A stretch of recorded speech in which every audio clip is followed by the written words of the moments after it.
ಇವಾಗ ನಮ್ದು application update ಆಗಿದೆ. ಈ ಅಪ್ಲಿಕೇಶನ್ ಅಪ್ಡೇಟ್ ಆದ್ಮೇಲೆ ಕಿಲೋಮೀಟರ್ ಸಮಸ್ಯೆ, ಬಿಲ್ಡಿಂಗ್ ಸಮಸ್ಯೆ, ಅವರು ಇದಕ್ ಮುಂಚೆ ಎಲ್ಲ ಸಣ್ಣ ಸಣ್ಣ ಟೆಕ್ನಿಕಲ್ ಸಮಸ್ಯೆಗಳನ್ನ ಅನುಭವಿಸ್ತಾ ಇದ್ರು, ಅದೆಲ್ಲ ಕಂಪ್ಲೀಟ್ ಆಗಿ ಸುಧಾರಣೆ ಆಗಿದೆ ಇವತ್ತು. ಈ ಅಪ್ಲಿಕೇಶನ್ ನ ಬಳಸ್ಕೊಂಡು ಪ್ರತಿಯೊಬ್ರು ಅವ್ರಿಗೆ ಎಲ್ಲೆಲ್ಲಿ ಲಾಸ್ ಆಗ್ತಾ ಇತ್ತು, ಎಲ್ಲೆಲ್ಲಿ ತೊಂದರೆ ಆಗ್ತಿತ್ತು, ಕಿಲೋಮೀಟರ್ ತೊಂದರೆ ಆಗಿರ್ಬೋದು, ದರದಲ್ಲಿ ತೊಂದರೆ ಆಗಿರ್ಬೋದು, ಅಥವಾ ಗ್ರಾಹಕರನ್ನ ಮಿಸ್ಗೈಡ್ ಮಾಡೋಂಥದ್ದಾಗಿರ್ಬೋದು, ಚಾಲಕರುಗಳು ಅರಿವು ಮೂಡಿಸ್ಕೊಂಡು ಇವತ್ತು ಅವ್ರಿಗೆ ಆಗ್ತಾ ಇದ್ದಂತ ಲಾಸ್ 500ರಿಂದ 1000 ರೂಪಾಯಿವರೆಗೂ ಪ್ರತಿದಿನ ಲಾಸ್ ಆಗ್ತಾ ಇದ್ದದನ್ನ ಇವತ್ತು ಕಾಪಾಡ್ಕೊಳ್ತಾ ಇದ್ದಾರೆ. ನಾನು ನಮ್ಮಿಂದ ಸಂಪಾದನೆ ಮಾಡ್ತಿದ್ದಾರೆ ಅಂತ ಹೇಳಲ್ಲ ನಾನು, ಯಾಕಂದ್ರೆ ಅವ್ರದೇ ದುಡ್ಡು ಅದು. ನಾನೇನು ಅವ್ರಿಗೆ ದುಡ್ಡು ಕೊಟ್ಟಿಲ್ಲ, ಅವ್ರ ದುಡ್ಡನ್ನ ಅವರು ಪೋಲಾಗೋದ್ರಿಂದ ಕಾಪಾಡಿಕೊಂಡು ಅವ್ರ ವ್ಯವಸ್ಥೆ, ಅವ್ರ ಜೀವನವನ್ನ ಅವರು ಸುಧಾರಿಸ್ಕೊಳ್ತಾ ಇದ್ದಾರೆ. ಅದಕ್ಕೆ ನನಗೆ ಆಲ್ರೆಡಿ ಹೆಮ್ಮೆ ಇದೆ. ಅದ್ರಲ್ಲಿ ಆಲ್ರೆಡಿ ನೀವು ನನ್ಗೆ ಸಾಥ್ ಕೊಟ್ಟಿದ್ದೀರಾ ಚಾಲಕರಿಗೆ ಅರಿವು ಮೂಡಿಸೋದಕ್ಕೆ, ಅವ್ರಗಳಿಗೆ ಸರಿಯಾದಂತ ರೀತಿಯಲ್ಲಿ ದಿಕ್ಕಲ್ಲಿ ಹೋಗೋದಕ್ಕೆ. ಯಾಕಂದ್ರೆ ಇವತ್ತು ನಮ್ ಚಾಲಕರಿಗೆ ಒಂದ್ ಸಲ ಹೇಳಿದ್ರೆ ಅರ್ಥ ಆಗಲ್ಲ, 1000 ಸಲ ಪದೇ ಪದೇ ಹೇಳ್ತಾನೆ ಇರಬೇಕು. ಆ ಒಂದು ನಿಟ್ಟಿನಲ್ಲಿ ನೀವು ನಮ್ಗೆ ತುಂಬಾನೇ ಸಹಾಯ ಮಾಡಿದ್ದೀರಾ. ಮುಂದಕ್ಕೂ ಇದೇ ರೀತಿಯಲ್ಲಿ ಸ್ವಲ್ಪ ಚಾಲಕರುಗಳಿಗೆ ಅರಿವು ಮೂಡಿಸುವಂತ ಕೆಲಸ ಮಾಡೋಣ, ಜೊತೆಯಲ್ಲಿ ಒಂದು ಒಳ್ಳೆ ವ್ಯವಸ್ಥೆನ ರೂಪಿಸೋಣ.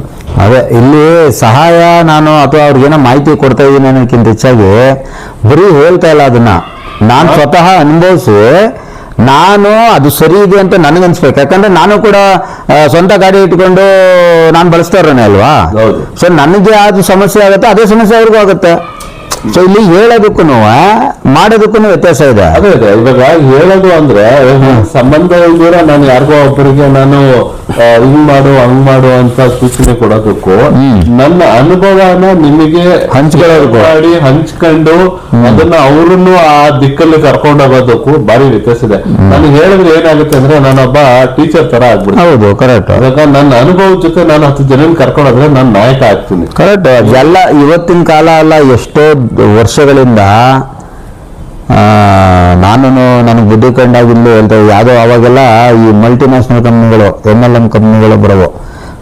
ಒಬ್ಬರನ್ನ ಸೇರಿಸಿ, ನೀವು 3 ಜನ ಸೇರಿಸಿ ನನಗೆ ಇಷ್ಟು ಬರುತ್ತೆ ಅಂತೇಳಿ ದುಡ್ಡು ಹೇಳಿದಾಗ ನಾನು ಆವಾಗಲೇ ಯಾವುದು ಇದು 2004 ಬೆಂಗಳೂರು ಬಂದಿದ್ದು 2000ಕ್ಕೆ. 2004 ನಂಗೆ ಯಾರೋ ಒಬ್ಬ ಈ ಥರ RMP ಮತ್ತು ಯಾವುದೋ ಇಂಡಿಯಾ ಆಫ್ ಇಂಡಿಯಾ ಅಂತ ಬಂದಿದ್ದು.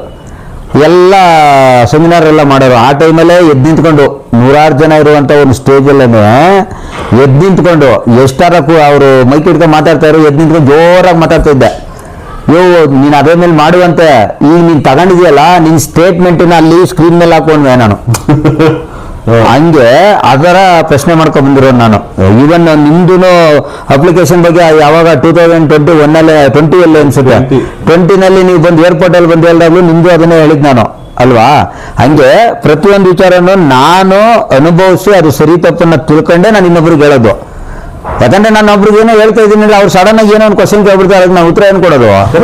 ಅದಕ್ಕೋಸ್ಕರ ಆ ಒಂದು ನಂಬಿಕೆ ಇರೋದಕ್ಕೇನೆ ಇವತ್ತು ನಿಮಗೆ ಇಷ್ಟೊಂದು ಜನ ಫಾಲೋವರ್ಸ್ ಇರೋದು. ನಿಮ್ಮ ಮಾತಿನ ತೂಕ ಅರ್ಥ ಮಾಡ್ಕೊಂಡಿರೋದಕ್ಕೆ ಜನ ನಿಮ್ಮ ಮಾತಿಗೆ ಬೆಲೆ ಕೊಡ್ತಾ ಇರೋದು. ಇವತ್ತು ನೀವು ಯಾವುದೋ ಒಂದು ವಿಚಾರನ ನೀವು ಪ್ರಶ್ನೆ ಕೇಳಿದೀರಾ, ಅದನ್ನ ಪೂರ್ತಿ ತರತರಿ ವಿಚಾರ ಮಾಡಿದೀರಾ, ನೀವು ಯಾವ ವಿಚಾರನೂ ಯಾರಿಗೂ ಹೇಳಲ್ಲ ಅನ್ನೋದು ನಿಮ್ಮ ಫಾಲೋವರ್ಸ್ ಅಷ್ಟು ಜನಕ್ಕೂ ಕ್ಲಾರಿಟಿ ಇದೆ, ಗೊತ್ತು. ಹಾಗಾಗಿ ನೀವೊಂದು ವಿಚಾರ ಹೇಳಿದ್ರೆ ಜನ ಯೋಚನೆ ಮಾಡಿ ಚೆಕ್ ಅಂತ ಅದನ್ನು ಅಳವಡಿಸ್ಕೊಳ್ಳೋ ಅಂತ ಒಂದು ಪ್ರಯತ್ನನ ಮಾಡ್ತಾರೆ. ಇವಾಗ ಯಾರೋ ಒಬ್ರು ಬಂದು ಮಾತಾಡಿದ ತಕ್ಷಣ ಅವ್ರ ಮಾತೆಲ್ಲ ಎಲ್ಲರೂ ಕೇಳಲ್ಲ. ಜನ ಯಾರು ಹೇಳ್ತಾರೆ, ಯಾಕೆ ಹೇಳ್ತಾರೆ, ಯಾವ ತರ ಹೇಳ್ತಾರೆ, ಇದನ್ನ ಯಾವ ತರ ತಗೋಬೇಕು ಅನ್ನೋದು ಆಲೋಚನೆ ಶಕ್ತಿ ಅವರಲ್ಲಿ ಇದೆ. ಸೊ ಹಾಗಾಗಿ ನಿಮ್ಮ ಮಾತಿಗೆ ನಿಜವಾಗ್ಲೂ ಇವತ್ತು ನಿಮಗೆ ಸಪೋರ್ಟಿವ್ ಆಗಿ ನಿಮ್ ಫಾಲೋವರ್ಸ್ ಇದ್ದಾರೆ. ಮತ್ತೆ ಎಲ್ಲೂ ಆದ್ರೂ ನಿಮ್ಗೂ ಅದು ಅನುಭವ ಆಗ್ತಾ ಇದೆ. ಮುಂದಿನ ದಿನಗಳಲ್ಲಿ ಇನ್ನೂ ಒಂದಷ್ಟು ಕೀರ್ತಿಯಿಂದ, ಇನ್ನೊಂದಷ್ಟು ನಾಯಕತ್ವದ ಗುಣಗಳಿಂದ ಬೆಳೆದು ಜೀವನದಲ್ಲಿ ಆದಷ್ಟು ಬೇಗ ಮುಂದೆ ಬನ್ನಿ. ಇರೋ ಸಮಸ್ಯೆಗಳನ್ನ ಬೇಗ ಬಗೆಹರಿಸ್ಕೊಳ್ಳಿ. ಹೌದು ಸರ್, ಅದೇ ಸರ್. ಈಗ ಪಾಪ ಎಷ್ಟೋ ಜನ ಸಮಸ್ಯೆಗಳನ್ನ ಹೇಳ್ಕೊಂಡು ಫೋನ್ ಮಾಡ್ತಾರೆ, ನನ್ಗೆ ಅವ್ರ ಹತ್ರ ಮಾತಾಡೋಕೆ ಟೈಮ್ ಸಿಗ್ತಾ ಇಲ್ಲ. ಅವ್ರ ಜೊತೆ ಹೋಗಿ ಸ್ಪೆಂಡ್ ಮಾಡಿ ಅವ್ರ ಸಮಸ್ಯೆ ಬಗೆಹರಿಸ್ಬೋದು. ಬಟ್ ಇಲ್ಲಿ ನನಗೆ ಸಮಸ್ಯೆ ಇರೋದ್ರಿಂದ ನಾನು ಹೋಗ್ಬೇಕಾಯ್ತಲ್ಲ. ಅಷ್ಟೇನೆ ಸ್ಟಾರ್ಟ್ ಯಾರು ಬೇಕಾದ್ರೂ ಮಾಡ್ಬೋದು, ಅದನ್ನ ತುಂಬಾ ದಿನ ಉಳಿಸ್ಕೊಳ್ಳೋದಕ್ಕೆ ತಾಕತ್ ಬೇಕು. ಹೌದು, ಸ್ಟಾರ್ಟ್ ಮಾಡಿದ ತಕ್ಷಣ ಅದು ತಾಕತ್ ಅಂತ ಹೇಳಕ್ಕಾಗಲ್ಲ. ಇವಾಗ ನೀವು ಆಲ್ರೆಡಿ ಸ್ಟಾರ್ಟ್ ಮಾಡಿದ್ರೆ ಒಳ್ಳೆ ಸ್ಥಾನದಲ್ಲಿ ಇದ್ದೀರಾ. ಫಸ್ಟ್ ನಿಮ್ಮ ತೋಳುಗಳು ಬಲ ಮಾಡ್ಕೋಬೇಕು, ಮತ್ತೆ ನಿಮ್ಮ ವ್ಯವಸ್ಥೆನ ನೀವು ಸರಿ ಮಾಡ್ಕೋಬೇಕು. ಅಂದ್ರೆ ಬೇರೆ ಇನ್ನ ಪರ್ಸನಲ್ ಆಗಿರ್ಬೋದು, ಬೇರೆ ಆರ್ಥಿಕ ವ್ಯವಸ್ಥೆ ಆಗಿರ್ಬೋದು, ಅದನ್ನ ಒಂದ್ಸಲ ಸ್ಟೆಬಲ್ ಮಾಡ್ಕೊಂಡ್ರೆ ನಿಮ್ಮ ಬೆಳವಣಿಗೆ ಇನ್ನೂ ಸ್ಟ್ರಾಂಗ್ ಆಗಿರ್ತದೆ. ನೀವು ಇನ್ನೂ ಒಂದು ಇವಾಗ ಏನು ನಿಮ್ ಸೋಷಿಯಲ್ ಮೀಡಿಯಾದಲ್ಲಿ ಮಾತ್ರ ಹೇಳ್ತಿದ್ದೀರ, ಫಿಸಿಕಲ್ ಆಗೂ ಎಲ್ಲಾ ಭಾಗಗಳಿಗೂ ನಿಮ್ಮ ಶಕ್ತಿನ ಅಥವಾ ನಿಮ್ಮ ಜ್ಞಾನವನ್ನ ಅಥವಾ ನಿಮ್ಮ ಅರಿವನ್ನ ನೀವು ಟ್ರಾನ್ಸ್ಫರ್ ಮಾಡುವಂತ ಕೆಲಸ ಆದಷ್ಟು ಬೇಗ ಆಗ್ಲಿ ಮಾಡಬೇಕು. ಅವರು ಒಂದಷ್ಟು ಜನ ಹೇಳ್ತಾ ಇದಾರೆ, ಇಲ್ಲ ಸರ್ ನೇರವಾಗಿ ಭೇಟಿ ಮಾಡಬೇಕು ಅಂತ ಹೇಳ್ತಾರೆ. ಅದಕ್ಕೆ ನಮ್ಮ ತಲೆಯಲ್ಲಿ ಒಂದು ಏನು ನೋಡ್ತಾ ಇತ್ತು ಅಂದ್ರೆ, ಸದ್ಯದಲ್ಲಿ ಒಂದು ತಿಂಗಳಿಗೆ ಒಂದ್ಸಲ ಅಥವಾ ತಿಂಗಳಿಗೋ ಇಲ್ಲ 15 ದಿವಸಕ್ಕೋ ಒಂದ್ಸಲ ಲೈವ್ ಮುಖಾಂತರ ಅವ್ರದ್ದು ಇಂಥ ದಿನ ನಾನು ಭೇಟಿ ಆಗ್ತೀನಿ ಅಂತನೋ, ಆಮೇಲೆ 1 ತಿಂಗಳು 2 ತಿಂಗಳು ಬಿಟ್ಟಾದ್ಮೇಲೆ ಡೈರೆಕ್ಟಾಗಿ ಬೇಕಿದ್ರೆ ಇಂಥ ಕಡೆ ಬನ್ನಿ ಅಂತನೋ, ಹೆಂಗೋ ಒಂದ್ಸಲ ಕರೆದ್ಬಿಟ್ಟು ಪಾಪ ನೇರ ಕೂತ್ಕೊಂಡು ನಮ್ಮ ಡ್ರೈವರ್ಗಳ ಸಮಸ್ಯೆಗಳೇನು ಆಲಿಸ್ಕೊಂಡು ಅವ್ರಿಗೆ ಅಂದ್ರೆ ಏನಾಗುತ್ತೆ, ಮೊಬೈಲಲ್ಲೇ ನೋಡ್ತಾ ಇರ್ತಾರೆ, ಅದು ಬುಕ್ಕಿಂಗ್ ಬರೆದ್ರೆ ಟಕೊಂಡ್ ಓಡೋಗ್ಬಿಡ್ತಾರೆ. ಸರ್ ಇಲ್ಲ ಇದನ್ನ ತಿಂಗಳಿಗೊಂದ್ಸಲ ನಿಮಗೆ ಫಾಲೋವರ್ಸ್ ಜಾಸ್ತಿ ಇದ್ದಾರೆ, ಅವರು ನಿಮ್ಮ ಹತ್ರ ಮಾತಾಡಬೇಕಾಗಿರೋ ಪ್ರಶ್ನೆಗಳು ಜಾಸ್ತಿ ಇದಾವೆ.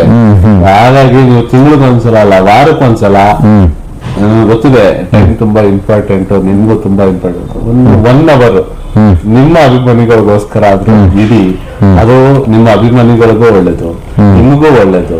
ಅಟ್ಲೀಸ್ಟ್ ಒಂದ್ ಸ್ವಲ್ಪ ಆಚೆಗಡೆ ಪ್ರಪಂಚ ತಿಳ್ಕೊಳ್ಳೋದಕ್ಕೆ, ಮಾತಾಡೋದಕ್ಕೆ, ಅವ್ರಿಗೂ ಅರಿವು ಮೂಡ್ಸೋದಕ್ಕೆ. ನೀವ್ ಏನೇ ವಿಡಿಯೋದಲ್ಲಿ ಹೇಳಿದ್ರು ಸಹ, ಇವಾಗ ನನಗೆ ನೀವು ಯಾವ್ದೋ ಒಂದು ಸಮಸ್ಯೆ ಹೇಳಿರ್ತೀರಾ, ನನ್ ಸಮಸ್ಯೆ ಅದಲ್ಲ, ಬಟ್ ನನಗೆ ನಿಮ್ ಸಲಹೆ ಬೇಕು. ನಾನು ಇದನ್ನ ಯಾವ ತರ ತಗೋಬೇಕು ಅಂತ ನನಗೆ ಗೊತ್ತಿಲ್ಲ. ನಾನು ಅದಕ್ಕೆ ನೀವು DND ಹಾಕಿದ್ರು ಬಿಡಲ್ಲ, ಆನ್ ಮಾಡಿದ್ರು ಬಿಡಲ್ಲ, ದೂರ ಬರೋರ್ ಕಡೆಯಿಂದ ಎಲ್ಲ ಹೆಂಗಾದ್ರೂ ಕೆಣಕೊಂಡೆ ನಿಮಗೆ ಕಾಲ್ ಮಾಡೋದಕ್ಕೆ ಪ್ರಯತ್ನ ಮಾಡ್ತಾ ಇರ್ತೀನಿ. ಎಷ್ಟೊಂದ್ ಜನ ನಮ್ಗೆ ಫೋನ್ ಮಾಡ್ತಾರೆ, ನಾಗೇಶಣ್ಣ ನಂಬರ್ ಕೊಡಿ ಅಂತ. ನಾವೇನು ಆ ತರ ಕಾಲ್ ಸೆಂಟರ್ ಇಟ್ಟಿಲ್ಲ.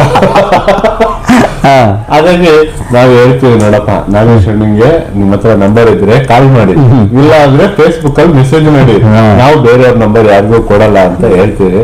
ಹಾಗಾಗಿ ನಿಮ್ಮ ಅಭಿಮಾನಿಗಳು ಆ ಪವರ್ ಇಲ್ಲಿವರೆಗೂ ಹೊಡಿತಾ ಇರೋದ್ರಿಂದ ನೀವೇ ಒಂದು ವಾರಕ್ಕೆ ಒಂದ್ಸಲ ಏನಾದ್ರು ಒಂದು ಫೇಸ್ಬುಕ್ ಲೈವ್ ಆತರ ಏನಾದ್ರು ಮಾಡ್ತಾ ಇದ್ರೆ ಇನ್ನೊಂದ್ ಸ್ವಲ್ಪ ಅನುಕೂಲ ಆಗ್ತದೆ ಅಂತ ನಮ್ಮ ಸಜೆಷನ್. ಬಿಡಿ.